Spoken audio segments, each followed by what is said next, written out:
historiadora del arte y comisaria especializada en nuevas tecnologías aplicadas a museos y patrimonio cultural. Asimismo, es fundadora y directora de The Modern Cultural Production de Zaragoza, España. Ha liderado proyectos pioneros de inmersión y audiovisuales para importantes instituciones, entre ellas el Museo Nacional Thyssen-Bornemisza y el IAC Pablo Serrano. Su investigación se centra en la integración de la realidad virtual y aumentada, las instalaciones inmersivas y la museografía digital con el objetivo de mejorar la participación y la accesibilidad al público. Ha participado en prestigiosos proyectos de investigación europeos, como Horizon 2020, VR Together, un proyecto premiado y reconocido internacionalmente que explora entornos colaborativos de realidad virtual, y Play VR, dedicado a la innovación en la narración inmersiva y las experiencias culturales interactivas. La doctora Revilla es doctora en Historia del Arte y Nuevas Tecnologías y participa frecuentemente como ponente en conferencias internacionales sobre cultura digital, medios inmersivos y museología postdigital.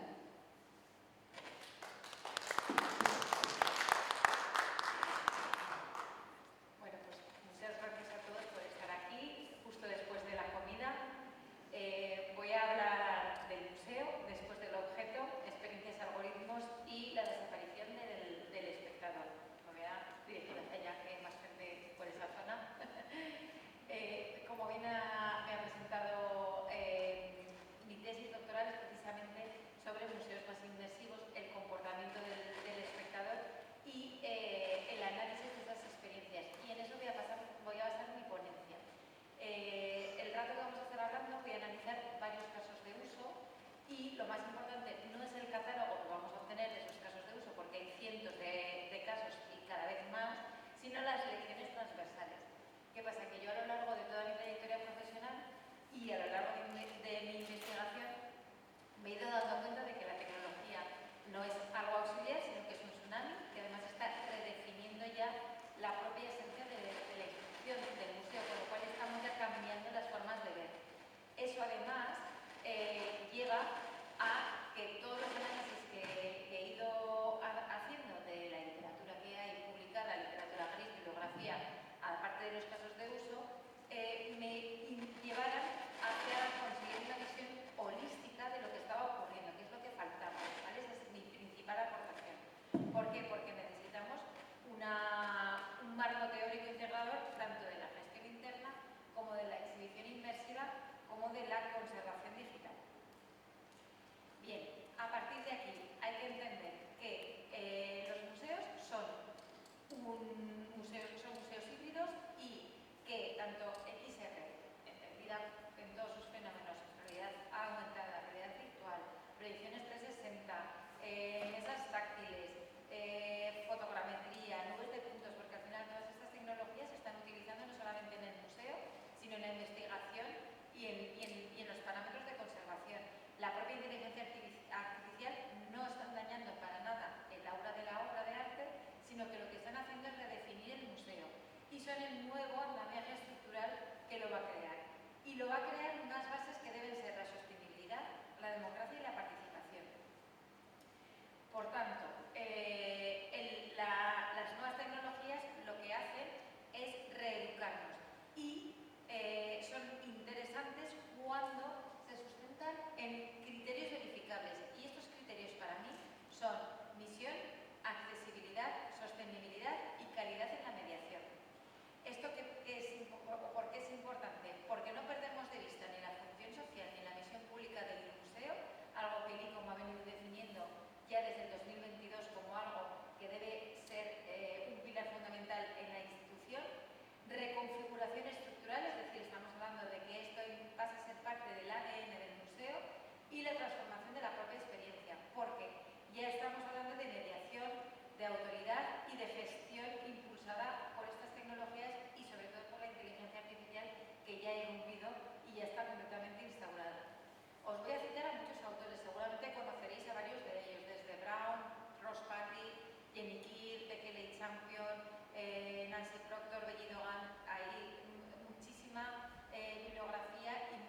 que el museo además modula esos recorridos.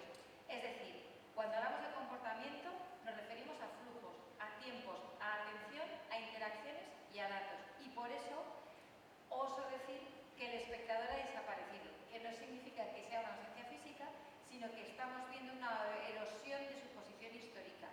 Ya no es ese sujeto contemplativo o exterior que está distanciado frente a la obra de arte, sino que estamos en un espectador inmerso, conversacional y sobre todo datificado. Estamos recibiendo de él datos e información que el propio museo va a utilizar para redefinir sus propias actividades, bien sean expositivas o bien sean misionales relacionadas con la propia gestión del museo o la propia conservación del museo.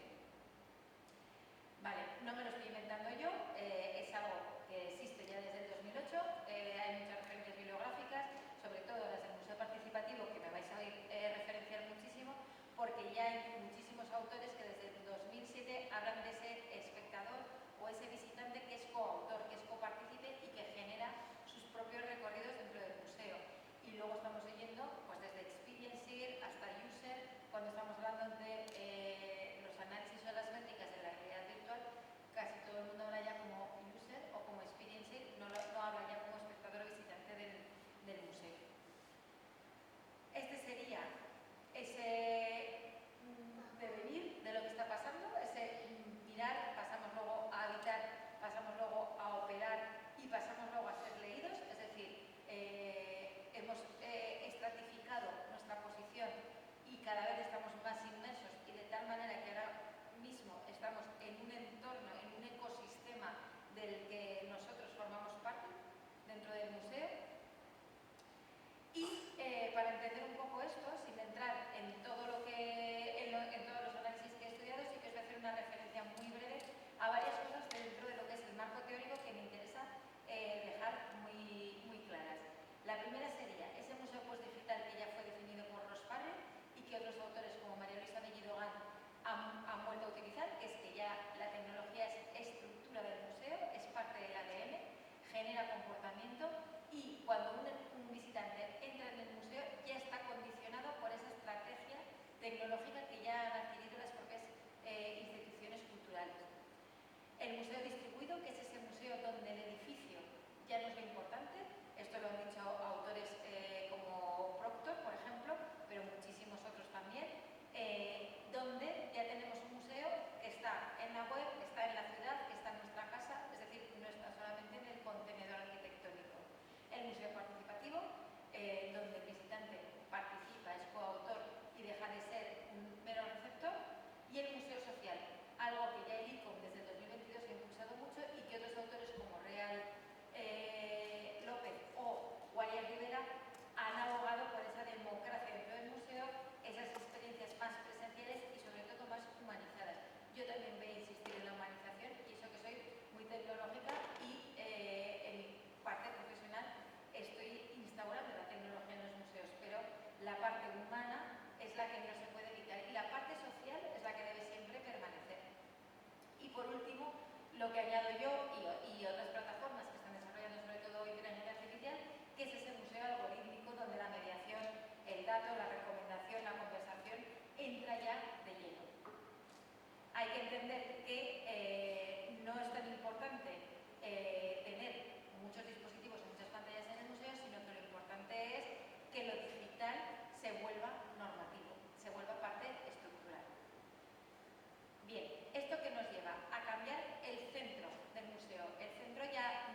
para entender pues, lo que es una red distribuida o un museo narrativo que busque la emoción o el engagement del visitante.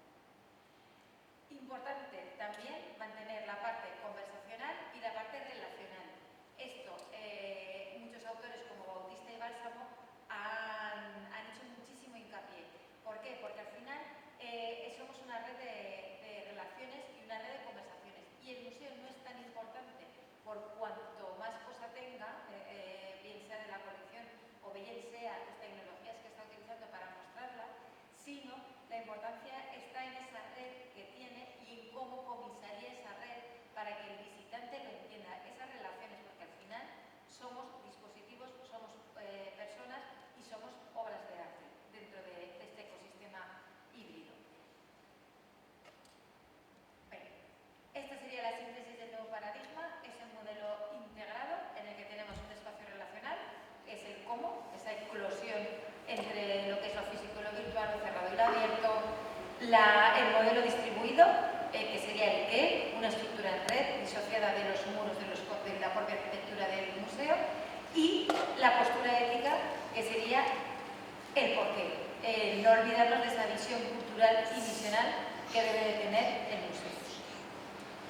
El giro epistemológico, por lo tanto, es que pasamos de contemplar objetos a habitar condiciones de experiencia. Y pasamos de tener el objeto, todo esto tiene que estar dentro del museo.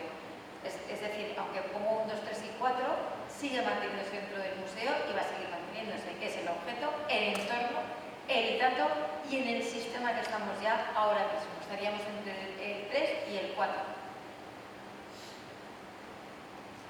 Antes de pasar a los casos de estudio y a las secciones transversales, que es lo que más me interesa transmitiros, sí que quiero explicar 3 virtudes que debe tener la tecnología y hago referencia a la profesora Belledogan, porque ella sí que dedicó un estudio pormenorizado para ver cómo afectaba esa relación objeto público, las nuevas tecnologías y su implantación en el museo. Tenemos un cuadrante con tres ejes. El eje X sería la espacialización, que es esa capacidad que tiene la tecnología para generar entornos sintéticos que expanden el museo más allá de la sala física. En el eje Y colocaríamos la interactividad, que es el grado en el que el visitante deja de ser espectador para convertirse en el co-constructor de la experiencia, y el objetivo final sería esa ingravidez o esa intangibilidad, que la posicionamos en el ángulo superior, y lo que nos define es que los diferentes casos que vamos a estar estudiando nos va a posicionar el grado que tiene tanto de interactividad, de espacialización y sobre todo ese objetivo final que se debe alcanzar. Por eso un catálogo web tiene muy baja interactividad y muy baja espacialización, y otras experiencias que vamos a ver, como la del Louvre o la del Museo Thyssen-Bornemisza, tienen un alto grado de espacialización y de interactividad, y por lo tanto adquieren ya ese objetivo final de ingravidez y de intangibilidad tan deseado, o lo que va además a proporcionar el éxito de la experiencia inmersiva dentro del museo. Entro ya en la constelación de casos. Importante entender que este análisis comparativo es a través de las nuevas tecnologías y de diferentes casos en diferentes museos a lo largo de todo el mundo. Y lo importante van a ser las lecciones transversales que vamos a sacar de ellos. A partir de aquí, repito, las 6 variables de análisis, ¿vale? La visión institucional, para qué se implementa, el grado de inversión, qué relación produce al final, la accesibilidad, la sostenibilidad, se mantiene después, cómo se mantiene, porque muchas instalaciones inmersivas, muchas experiencias se hacen en un momento dado y mueren. La mediación, importantísimo, qué parte crítica, qué parte de memoria, qué parte de educación tenemos o qué nos transmite, y por último, el impacto educativo. Todo ello, el corpus es amplísimo, yo lo he acotado del 2018 al 2026, hay muchísimos casos. Todos los casos que vamos a ver son de diferentes museos, tienen diferentes tecnologías, pero siempre buscando que dieran valor museográfico, es decir, que no fueran mero espectáculo. 4 familias de casos, los he agrupado en el original expandido, las atmósferas habitables, el museo en red y el patrimonio conversacional. En el primero de los casos, que serían estas tres experiencias, la lección más importante es que la inmersión solo se justifica cuando aumenta la inteligibilidad, el contexto y el cuidado del original. ¿Qué pasó en el Museo Thyssen-Bornemisza? En el 2018 el Museo Thyssen-Bornemisza quería que 3 cuadros de su colección se visitaran de una forma distinta, no sustituyendo los cuadros que había en la colección, sino mostrando al visitante otras maneras de entender esos cuadros. Se trataron 3 cuadros que fueron Van Gogh, Les Besenots Novels, un Mondrian completamente distinto, una abstracción de las de Mondrian, y un bodegón holandés de Van der Ast. Los 3 cuadros tuvieron 3 experiencias inmersivas completamente distintas. Se ponían las gafas y cada uno fue diseñado de una manera acorde con lo que se trabajó con el equipo de conservación del museo y con el equipo de didáctica del museo. Por ejemplo, en Van Gogh teníamos que recorrer todos los campos, por lo tanto, la parte que se genera digitalmente mantuvo el respeto a la obra de arte, es decir, que sabéis que una pintura es 2D, con lo cual si ya la metes dentro de una experiencia inmersiva que es 3D, te estás inventando o estás generando un contenido que el autor no ha generado. A partir de aquí lo que hicimos fue trabajar con el museo para entender cómo las pinceladas de Van Gogh podían volverse a hacer para hacer toda la parte de detrás de ese campo en el que estábamos viendo la pintura 2D para meternos, digamos, dentro de lo que es el paisaje. En Mondrian, que era una abstracción, lo que se hizo fue trabajar todas las fuentes que existían sobre Mondrian de sus primeras obras en Nueva York. Y en ese caso Mondrian hablaba del vértigo que sentía al llegar a la ciudad por el sonido, por los rascacielos, para él fue un impacto visual, y lo que se buscó con la experiencia es que el espectador, a través de esas geometrías abstractas, sintiera precisamente lo que Mondrian escribió en sus cartas. Y por último, en el bodegón de Van der Ast, lo mismo, nos sentamos con el equipo didáctico y con el equipo de conservación del museo para transmitir, en este caso, esa delicadeza que tienen las pinturas de los bodegonistas holandeses del siglo XVIII, pues con todas esas texturas, las flores bien marcadas, etc., etc. ¿Qué consiguió el museo? Justo lo que quería, pero es que además lo que se tenía al principio miedo, ya que esta experiencia fue en el 2018, de que la gente se quedara solamente con la experiencia de realidad virtual y no pasara a ver la colección, no ocurrió, porque al final, cuando se quitaban las gafas, estaban maravillados e iban corriendo, se había hecho ya un recorrido dentro del museo, a ver la obra original en la que se había basado la experiencia inmersiva. Es decir, el objetivo estaba logrado y además con respeto y con sostenibilidad. Lo mismo pasa con Mona Lisa Beyond the Glass en el Museo Louvre. Esta es una experiencia que es un año posterior, pero que también marcó muchísima vanguardia y muchísima manera de realizar después sus experiencias inmersivas. El Louvre, ya sabéis que genera varios cajones en varias de sus obras porque tiene obras maestras que todo el mundo quiere ver, y uno de los objetivos de esta experiencia era precisamente que el flujo de personal fluyera y no se quedara estancado en la sala donde estaba la Mona Lisa. Pero es que además es una obra que tiene tanto background de estudio por teorías de la conservación, de restauración, que habían salido muchísimos datos en los análisis tecnológicos que se habían hecho sobre el propio lienzo, de conservación, de pigmentos, de cómo se debía tratar el lienzo y demás, que consideró el museo que eso también se debería de transmitir al visitante.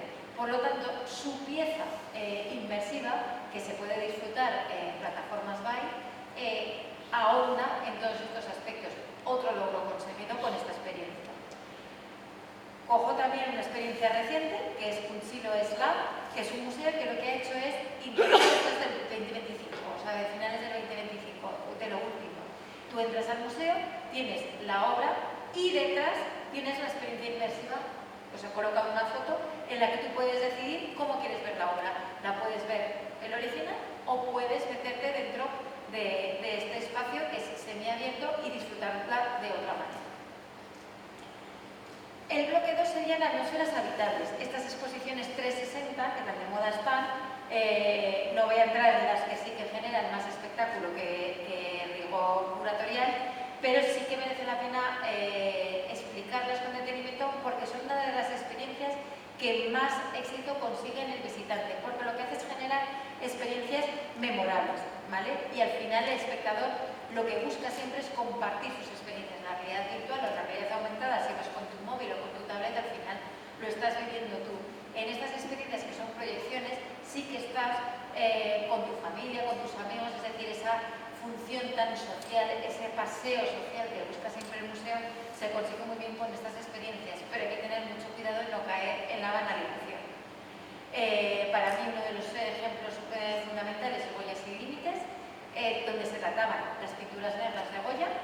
Era una manera distinta de verlas, pero en este caso lo que se hizo fue un estudio donde ver las diferentes pinceladas de Goya en las diferentes pinturas negras y los diferentes estadios de la pintura con las diferentes capas. Es decir, transmitíamos una manera distinta de ver las pinturas negras que no excluía las originales, que eso siempre hay que tenerlo muy en cuenta. Otro caso, por no ahondar en los tres que os he puesto, el otro sería Timeless Borderless, que está en Tokio, que es un museo que ha tenido muchísimo éxito experiencial. Os he puesto este para desarrollarlo un poco más. ¿Por qué? Porque se trata de patrimonio inmaterial. En Lisboa, el Fado, sabéis que es uno de los lenguajes vehiculares, esa voz, esa música, y lo que hicieron fue crear una experiencia con diferentes tecnologías. Había una versión 360, pero también había otras tecnologías que lo que hacían era envolver al espectador y transmitir ese patrimonio inmaterial.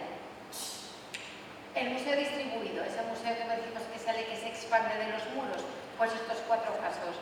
El Smithsonian con toda su red de museos, que voy a entrar a explicar lo más breve que pueda para no alargarme demasiado, VR Together, Via Appia y la National Gallery Stories. Al final aquí lo que nos interesa es que entendamos que el museo no es solamente el edificio. Esto, toda la red del Smithsonian lo lleva súper bien. Desde el día 1 fueron los pioneros. Si os recordáis, fue súper famoso cuando aquellos dinosaurios salían de los museos. Fue uno de los Smithsonian, el Museo de Ciencias. Siempre han sido los pioneros, los museos de ciencias en implantar la tecnología. ¿Por qué tuvo tanto éxito el Smithsonian con esta primera experiencia? Por la calidad. La calidad de su 3D, el rigor. En este caso, eran dinosaurios, se documentaron muy bien, pero lo han hecho a lo largo de todos sus museos. Y además tienen edificios que son fundamentales dentro de la propia arquitectura. Es decir, uno de los museos está en la Oficina de Patentes de Estados Unidos. Lo que hicieron con la realidad aumentada ahí no fue ahondar en la colección, porque la gente iba a ver el museo por la colección que tiene, sino ahondar en la propia arquitectura, en que el espectador entendiera que entraba a un museo con una colección, pero que además, en ese caso, el contenedor era muy interesante. Y además lo que hace el Smithsonian también es poner puntos a lo largo de todas las ciudades en las que están. De tal manera que tú vas andando por la calle y tienes un punto AR que tú puedes escanear con tu móvil y estás o preparando la visita que vas a tener en el museo, o si tú te has ido a Washington y no querías ir al Smithsonian, crearte esa curiosidad de aquí qué pasa, o posteriormente cuando tú has salido del museo o lo has visto o has estado en varios de ellos, decir, qué interesante, me guardo el link y lo reviso en mi casa. Logro conseguido. Otro de los casos que sí que quiero compartir con vosotros es VR Together. En este proyecto que yo participé no fue generado ni para museos ni para cultura, era un proyecto mucho más amplio. Nos llamaron en este caso porque nosotros teníamos un punto crítico con toda la parte tecnológica relacionada precisamente con ese aislamiento del espectador, esto que os estoy diciendo que se busca siempre en el museo, que es el compartir las experiencias, el ir con tu familia, con tus amigos, luego comentarlas. Claro, la realidad virtual al final se queda en tus gafas y en tu experiencia que tú vives. Y entramos en el equipo de investigación con 8 universidades más, fue un proyecto europeo de muchos años, para hacer experiencias que se compartieran. Y uno de los casos de uso fue precisamente el museográfico. Entonces, aunque la investigación era cómo generar esa tecnología, sí que la aplicación la hicimos en varios museos. ¿Cómo es la tecnología o qué de diferente tiene? Pues esto permitía, o permite, porque está en vigor, que con herramientas que tenemos en casa nos pudiéramos escanear en tiempo real y pudiéramos compartir con vosotros o con un amigo en Tokio la visita a un museo que eligiéramos de la red. Pero no entramos con un avatar que nosotros elegimos como un muñeco, que es lo que pasa en la realidad virtual. Nos estaba escaneando una cámara, la cámara del ordenador, y estábamos hablando en tiempo real con esa persona, con nuestros gestos y con nuestra ropa. Incluso uno de los equipos que estaba trabajando en el equipo de investigación, que eran de aquí, eran griegos de Tesalónica, tienen un sistema que borró las gafas, porque claro, si te estás escaneando y tú llevas las gafas de realidad virtual, no te ven los ojos. Y ellos habían desarrollado un sistema para que en tiempo real se quitara la gafa y viéramos el ojo de la persona con la que estábamos compartiendo la experiencia. En Vía Asia, otro de los grandes casos de éxito, pasa lo mismo. Tenemos un proyecto multidisciplinar. En este caso, un museo holandés, el Getbalkov, y Parco Antico de Roma generaron un sistema, una plataforma donde arqueólogos, programadores, historiadores del arte, pintores, hablaban sobre la Vía Apia. Se generaron todas las arquitecturas que estaban destruidas o que habían perdido con el paso del tiempo información, y se podía ver con proyecciones 360, con puntos de AR o con puntos de realidad virtual. Pero lo más interesante de esto es que estaba simultáneamente en estas dos sedes, y además que se generó una plataforma específica para que todos los profesionales pudieran compartir su información o el desarrollo de investigación que estaban haciendo ellos. Es decir, llevan al máximo ese equipo multidisciplinaridad que es tan necesario en este tipo de implantación tecnológica. Y por último, vuelvo a coger un caso reciente, que es el de la National Gallery. En este caso, para celebrar su bicentenario, han huido de una experiencia inmersiva típica y lo que han hecho es meternos en una experiencia donde, además de la colección, están contando historias, están hablando de experiencias de los propios trabajadores de la National Gallery, están haciendo dar información a los visitantes para que se paren ellos después de la experiencia inmersiva en las obras y hagan una visita más meditada, etcétera, etcétera. Es decir, están buscando una manera muy diferente de conmemorar sus 200 años como institución. El último bloque sería ese museo conversacional y algorítmico, donde ya interviene de lleno la IA. He elegido 3 casos. El primero sería el museo que hay en Florida sobre Dalí, en el que nada más entrar tienes el teléfono que descuelgas y te habla la voz de Dalí y te invita a ver la colección. Aquí es muy importante en todos estos ejemplos tener en cuenta que al final están cogiendo datos del propio espectador, es decir, no es tan neutro, porque claro, la IA necesita alimentarse de diferentes fuentes, ¿no? Y el propio espectador que entra a colaborar en estas experiencias está dando esa información, está dando esos datos. Por eso hablaba antes de que ya estamos siendo datificados, ya pasamos a ser un algoritmo más dentro de todo este ecosistema. Versalles, que también ha desarrollado una experiencia con realidad, con inteligencia artificial, la llevas en tu móvil descargada, vas paseando y las esculturas o las fuentes de los jardines de Versalles te hablan y el espectador le va preguntando cosas y te va contestando la propia escultura. Y por último, también un caso muchísimo más reciente, tan reciente que ni siquiera ha sido abierto, que es este museo que se va a abrir en Los Ángeles, completamente hecho con inteligencia artificial. Aquí es interesante porque este estudio, Refika Nadal Estudio, es uno de los estudios que más ha trabajado en inteligencia artificial, y con lo que se supone que se va a inaugurar Data Lab va a ser con un sistema que han generado ellos para entender los museos con inteligencia artificial, diferentes datos y diferentes estrategias para que se consiga esa, digamos, inmersión total de la inteligencia artificial dentro de la institución. ¿Qué vamos a reflexionar? Ideas que os voy a transmitir. Os vuelvo a poner esta diapositiva cambiada de estética para volver a ahondar en esa evolución de mirar que hemos pasado a habitar, de objeto que hemos pasado a entorno, de guía que hemos pasado a algoritmo y de sala que hemos pasado a sistema, para ver que somos ya ese sujeto en red tan importante, ¿vale?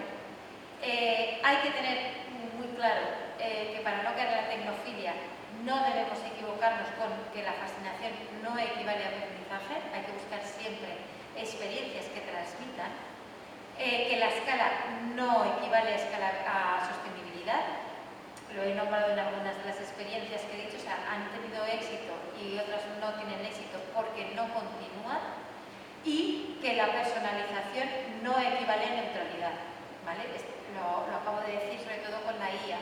Al final estamos nutriendo datos, no estamos siendo neutros, y todas estas cosas hay que ir o analizándolas o mejorándolas. Es decir, no quiere decir que todo lo que está mal esté mal y que todo lo que esté bien esté bien, sino que precisamente estas reacciones transversales lo que nos hacen es ahondar en lo que pueden ser fracasos o riesgos para conseguir llevar o reconducir estas herramientas que son parte ya esencial de los museos.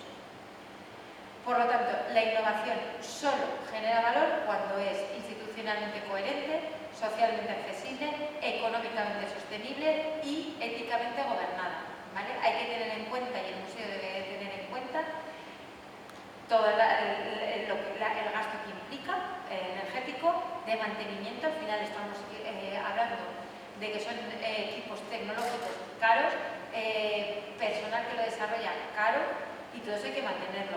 La accesibilidad, lo vamos a ver después en varias diapositivas, para quién está hecho esto, a quién excluye, hay brecha digital, cuidado, y eso hay que reconducirlo, y los datos. Ese riesgo que tenemos pues, al recoger datos, sobre todo mantener un rigor ético para que esos datos no sean una invasión, ¿no? 4 preguntas incómodas que lanzo. ¿Qué pierde la obra cuando se vuelve entorno? ¿Quién decide qué datos interpreta el visitante o qué datos no tiene que interpretar? ¿Cómo se mide el aprendizaje, más allá del impacto? ¿Qué métricas estamos utilizando? Más allá de la de me ha gustado, no me ha gustado, repito o no repito. ¿Puede ser sostenible una museografía que caduca? Y lo sabemos técnicamente porque hay obsolescencia técnica. Estas 4 preguntas las lanzo para abrir debate. No son preguntas tecnológicas, son preguntas políticas y museológicas. Y este es el modelo que yo propongo, ese museo objeto en la que estos 5 integrantes deben estar. Debe haber espacio, debe haber dato, debe haber ética, debe haber interfaz y debe haber objeto. Es decir, la tecnología, cuando entra en el museo, entra con estas 5 capas. Si alguna de ellas falla, es cuando se queda coja y cuando va a tener menos éxito o va a tener menos sostenibilidad. Y 5 preguntas antes de producir la experiencia. ¿Para qué? Igual esta se ve. ¿Para qué? ¿Para quién? ¿Desde dónde? ¿Con quién? ¿Y cómo se evalúa? ¿Para qué estamos haciendo la experiencia? Hacerla por hacer no tiene ningún sentido. ¿Para quién? ¿Desde dónde la estamos haciendo? ¿Desde una obra de la colección? ¿Desde un archivo? Hay que decidir. ¿Y con quién? La necesidad de equipos multidisciplinares ya lo habéis visto en los casos de uso que he propuesto, y ahora lo vamos a resumir también. ¿Y cómo se evalúa? Es súper importante las métricas. Yo he podido estudiar todos estos casos porque había fuentes que me permitían ver los resultados que se han obtenido con cada uno de los casos que os he expuesto. Estos serían los resultados para la validación del museo como modelo sostenible. Una tecnología como medio, el equilibrio es fundamental, no se debe sustituir, no hay que elegir entre tecnología y obra de arte, jamás. La obra no debe de correr nunca peligro. La transformación debe ser holística, lo que hemos hablado de andamiaje, y el museo debe ser híbrido, es decir, debe combinar absolutamente todas estas fuentes de conversación con nosotros o con el espectador. El museo, después del objeto, no es un museo sin obras, es un museo en el que la obra deja de ser el único centro de gravedad. Por lo tanto, la cuestión no es si metemos tecnología, porque esto ya ha ocurrido, sino qué tipo de experiencia aporta, qué tipo de sujeto está condicionando y qué tipo de autoridad o de mediación se está produciendo o de conocimiento estamos consiguiendo. Si el espectador ya no está frente a la obra, porque hemos hablado de que el espectador acaba de desaparecer, ¿no? Entonces, ¿desde dónde puede pensar la obra de arte? y entender que la inversión aporta valor cuando está dentro de esa ampliación crítica de conocimiento. Si no, no es necesaria esa inversión o ese tipo de experiencia. Lecciones transversales. Dentro de estos tres grupos, que no voy a repetir porque ya lo he dicho muchas veces, la integración estratégica, la visión holística y el cambio de experiencia. 9 lecciones transversales que he sacado, ¿vale? El visitante activo, la visión educativa, la autenticidad y la innovación, la gestión de la experiencia, la inversión con sentido, el museo distribuido, la colaboración abierta, la sostenibilidad operativa y el último, y para mí el más importante, humanizar la tecnología. Entramos dentro de lo que es el visitante, la número 1, pues esas experiencias centradas en el visitante activo, entender que cuanto más engagement emocional y cognitivo tenga, más reacción positiva va a obtener, pero hay que también entender que tenemos que repensar el espacio y el propio museo, porque el genoma digital, que hablaba la profesora Bellido Gán, es lo que condiciona también cómo se va a comportar nuestro espectador dentro del museo. Y es lo que va a hacer que participe o que tenga ganas de repetir o que genere sus propios recorridos o que colabore y haga una exposición o un itinerario más complejo o menos complejo.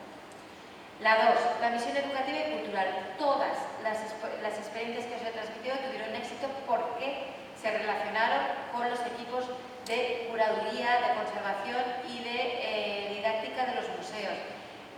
Lo he explicado con Thyssen, lo he explicado con el Louvre, con los Smithsonian o con el IAC Pablo Serrano, que son como los más característicos, pero todos ellos tuvieron éxito porque tuvieron en cuenta esos equipos internos, esa gestión interna o esas necesidades de la propia institución.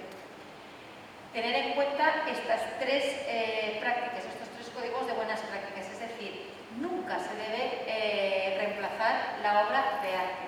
La tecnología tiene que ser un complemento, se debe respetar cuando estás haciendo añadidos o estás generando una historia o una narrativa, el espectador debe poder distinguir lo que es real de lo que no es real.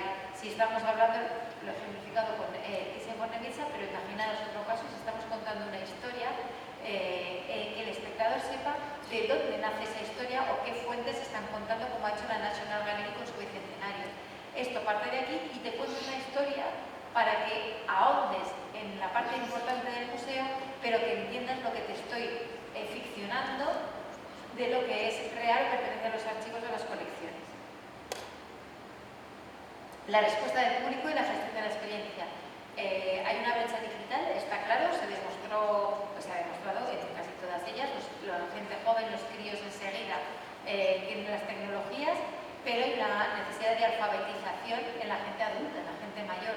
No pasa nada, se explica, son diferentes parámetros. Es tan sencillo como cuando entras al museo y ves códigos QR, eso con la pandemia ya todo el mundo lo tenemos muy instaurado, coges, escaneas y lo tienes clarísimo. Ahora hay otro sistema que tú te acercas como los lectores de tarjeta de crédito a la pieza de arte y se te levanta un pop-up en el teléfono. Es tan fácil como explicarlo a la entrada con una simple frase. Nosotros tenemos esta tecnología instaurada, si se acerca usted con el móvil le va a salir la información, no hace falta escanear nada. Es ese grado de alfabetización mínimo en el que al final todos los grupos sociales que entran en el museo van a entender para qué sirve la tecnología. Y sobre todo, esa socialización, esa parte de socialización tan importante y tan crucial, porque todos estos casos que os he mostrado, al final, de alguna manera o de otra, están haciendo que las experiencias tecnológicas se compartan, porque al final el museo tiene una parte social muy, muy, muy importante. Inmersión y multisensorialidad como nuevo estándar, es necesario potenciar esto museísticamente. El storytelling, la manera de contar las historias, es una de las piezas fundamentales. Ahora yo me he metido en unos proyectos de la Unión Europea, con fondos europeos que se están desarrollando para patrimonio, para precisamente digitalización del patrimonio y que todos estos gemelos digitales, la inteligencia artificial, las nubes de puntos, que también es tecnología, pues desarrollar diferentes herramientas, además con tecnología europea. Los webinars que nos están obligando a hacer, como para hacerlo, digamos, las empresas tecnológicas o la gente que vamos a participar como expertos, se repiten los de storytelling. ¿Por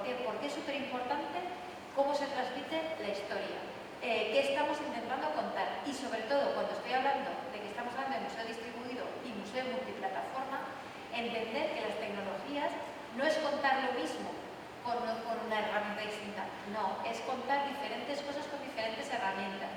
Lo hizo muy bien Vía Apia, pero también hay una exposición que se hizo en el Museo del Prado del Bosco, en el que cada una de las tecnologías contaba una cosa distinta. No quiere decir que tú te pierdas parte de la exposición, sino que tienes un contenido que puedes desarrollar con una experiencia VR, con una experiencia inmersiva o comprándote el catálogo de la exposición. Es decir, es utilizar esas múltiples plataformas para poder desarrollar este tipo de experiencias. El museo expandido y distribuido ha quedado clarísimo, ya no tenemos un solo punto y estamos hablando de esa conexión entre todos los puntos posibles. Ya no hay barreras, ya no se distingue entre lo físico y lo real, entre lo cerrado y lo abierto, es decir, todo eso puede ser museo. La colaboración multidisciplinar, es decir, los equipos ahora integran no solamente conservadores, sino programadores, empresas tecnológicas, se necesita financiación y es muy importante que entre las universidades y las empresas que puedan dar esa financiación. Estamos hablando de que son equipos caros a todos los niveles, con lo cual casi todas estas experiencias han tenido un partner tecnológico. El Museo Thyssen fue una empresa eléctrica de España, Endesa, y en el Louvre fue las propias gafas Life los que patrocinaron parte de la experiencia de la Mona Lisa. Hay muchos desafíos operativos que ya los he dicho, pues esos riesgos financieros, de audiencia, de alfabetización, riesgos técnicos. Es muy importante que todas estas tecnologías se entiendan como parte del museo, como activos digitales, no como un gadget que sirve para atraer nuevos públicos y luego muere. Por eso es tan importante esa escalabilidad, esa itinerancia o esa reutilización de estas experiencias. Y la última que os he dicho que era la más importante para mí, el entender que no se trata de digitalizar para impresionar, sino para inspirar, para educar, para incluir y para conectar. Por tanto, estamos en esa integración estratégica, en esa parte estructural dentro del museo. Redefinimos ya el museo del siglo XXI con esta flor, con todas estas hojas que son necesarias.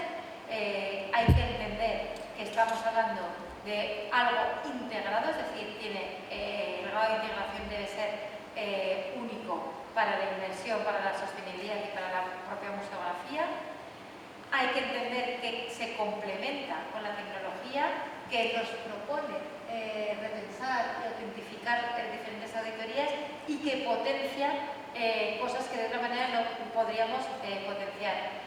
Porque al final los fines del museo siguen siendo los mismos, pero tenemos otra serie de herramientas y otra serie de recursos que nos van a ayudar a conseguir mayor impacto educativo, emocional y ambiental. Esto lo paso. Para cerrar estas dos diapositivas, que si las doy paso si tenéis preguntas, entender que somos laboratorios vivos, el museo sigue repensando y sigue probando. Cuando todas estas experiencias se desarrollan, algunas fallan y otras tienen éxito. Yo os he puesto casos de éxito, pero hay muchos que han fallado y también han servido. Y que hay que entender que nunca se va a perder de vista esa misión social, ética y educativa del museo. Eso tiene que seguir perseverándose y que nosotros somos los garantes de que eso siga siendo. Es decir, la metamorfosis sigue existiendo, es continua.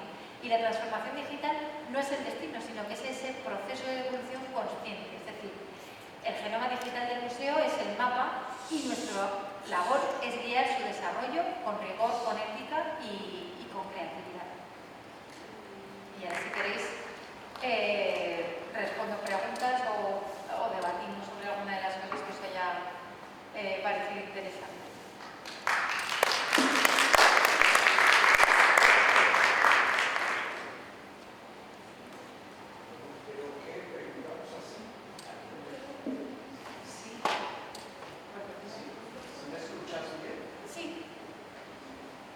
Te escucho. Bueno, tu exposición ha sido como muy inmersiva, nos ha llevado de la mano a hablar de esta investigación que es formidable, que está bastante bien estructurada y que nos da luz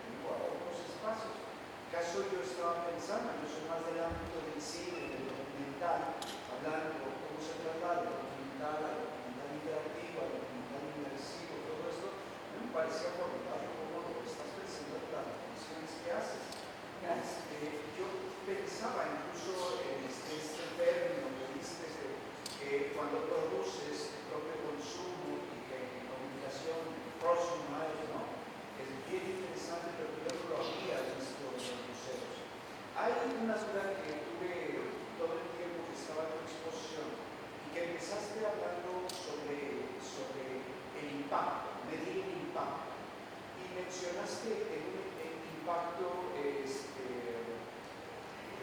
académico, un impacto de conocimiento, un impacto... y yo pensaba, desde el punto del cine, habemos quienes pensamos que el cine se hizo, o la finalidad del cine es hacernos sentir.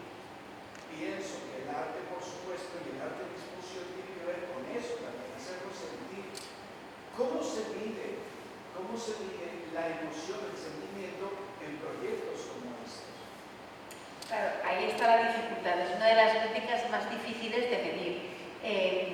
¿Por qué? Porque al final o mides el engagement, el enganche que tiene con el espectador, que es como la primera, ¿no? La primera métrica que se utiliza siempre.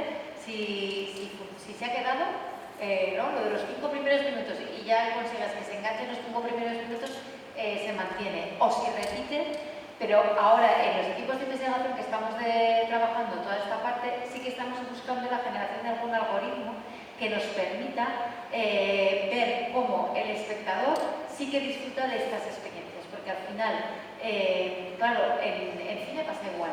De hecho, una de las... O sea, me parece que hay entre estas experiencias inmersivas y lo que es el audiovisual una línea muy cortita, muy fina, porque al final estamos consumiendo contenido y es un contenido que necesita lo que he dicho de un storytelling.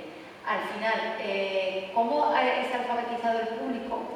Encuestas, o sea, por ejemplo, en Be Together, para entender si el espectador había disfrutado de la experiencia, la participación que había tenido, lo que hacíamos era una encuesta final, ¿no?